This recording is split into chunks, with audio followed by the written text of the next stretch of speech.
Haleluya. Puji Tuhan, kita kembali lagi, dan dalam pelajaran kali ini kita akan tetap masih menyinggung soal pertobatan. Prinsip yang keempat, kita harus bertanggung jawab penuh atas dosa kita. Kita harus berhati-hati untuk tidak menyalahkan orang lain ketika kita berbuat dosa.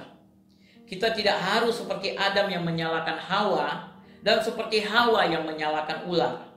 Kita tidak bisa menyalahkan pendeta atau pasangan hidup untuk hal-hal yang telah salah yang telah kita lakukan. Sebagai contoh, jika ada konflik antara dua orang dan mereka berdua bertobat, di mata Allah mereka berdua 100% salah.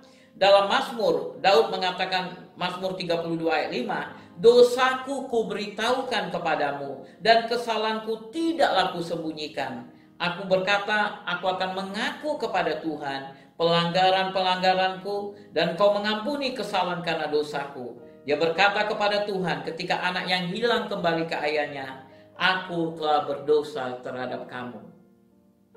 Yang kelima, Bapak Ibu, pertobatan bukan izin untuk berbuat dosa.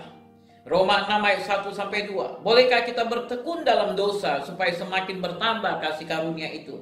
Tentu saja tidak. Kita tidak bisa menggunakan pertobatan sebagai alasan untuk berbuat dosa. Misalnya, saya bisa melakukan perzinahan hari ini karena besok saya bisa bertobat. Kita harus hidup dalam takut akan Tuhan, karena Dia adalah Allah yang kudus dan dahsyat. Ketika dosa disengaja secara terus-menerus sangat berbahaya dan dapat menyebabkan penghujatan terhadap Roh Kudus. Penting sekali bagi kita untuk senantiasa bertobat, mengakui kesalahan kita. Karena kalau kita terus-menerus hidup di dalam dosa, kita bisa kehilangan keselamatan kita. Jika kita berpikir bahwa kita dapat menggunakan pertobatan sebagai alasan untuk berbuat dosa, kita mungkin kehilangan keinginan untuk bertobat.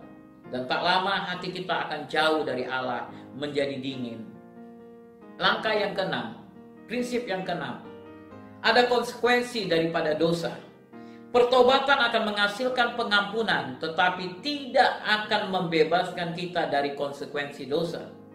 Misalnya, Allah akan mengampuni pembunuh, tetapi ia masih harus masuk penjara.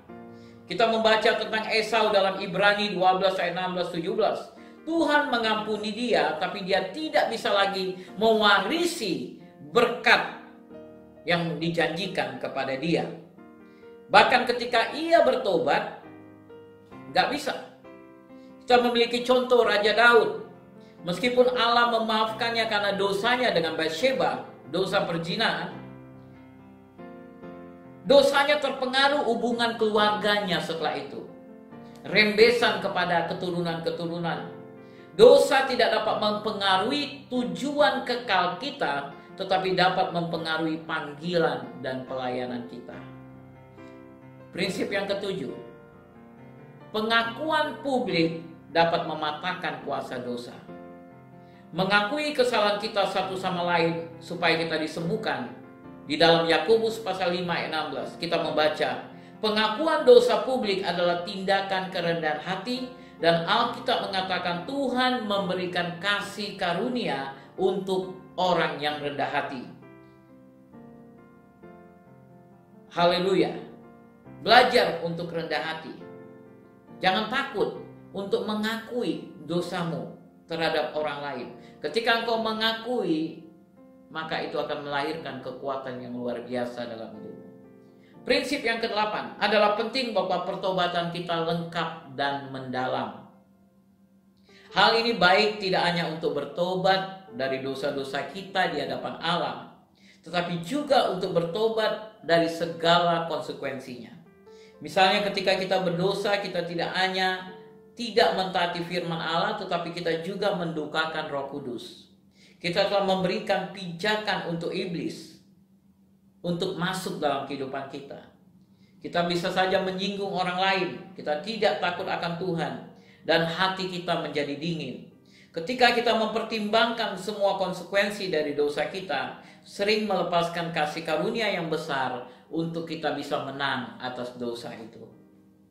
Akhirnya, di dalam 2 Korintus 7 ayat 11 katakan, Sebab perhatikanlah betapa justru duka cita yang menurut kehendak Allah itu mengerjakan pada kamu kesungguhan yang besar, bahkan pembelaan diri, kejengkelan, ketakutan, kerinduan, kegiatan penghukuman. Di dalam semuanya itu kamu telah membuktikan bahwa kamu tidak bersalah di dalam perkara itu. Ini adalah beberapa manfaat dari pertobatan. Ada semangat baru, kebebasan baru, melepaskan kasih karunia yang baru untuk mengatasi dosa, serta rasa lapar baru dan keinginan untuk hal-hal yang baru. Bertemu dengan Allah. Pertobatan adalah pintu ke dalam kerajaan Allah. Ini akan memungkinkan kita untuk tumbuh secara rohani dan pengalaman lebih dan lebih dari kasih karunia dan kuasa Allah. Yesus berkata, bertobatlah sebab kerajaan surga sudah dekat. Kiranya ini bisa memberkati saudara. Mari kita berdoa. Bapa yang baik, aku berdoa untuk setiap anak-anakmu yang mendengarkan firman Tuhan ini. Biarlah pada hari ini, kalau ada kelemahan-kelemahan kesalahan yang mereka masih tetap lakukan, Roh Kudus, biarlah Kau singkapkan itu dalam diri mereka. Dan biarlah mereka boleh bertobat, meninggalkan semua kebiasaan yang lama, dan sungguh-sungguh hidup dalam takut Tuhan. Dan biarlah kasih karunia Tuhan dicurahkan dalam kehidupan mereka mulai hari ini dan seterusnya. Di dalam nama Yesus. Amin. Amin. Tuhan Yesus memberkati saudara. Tetap stay safe and God bless you. Shalom.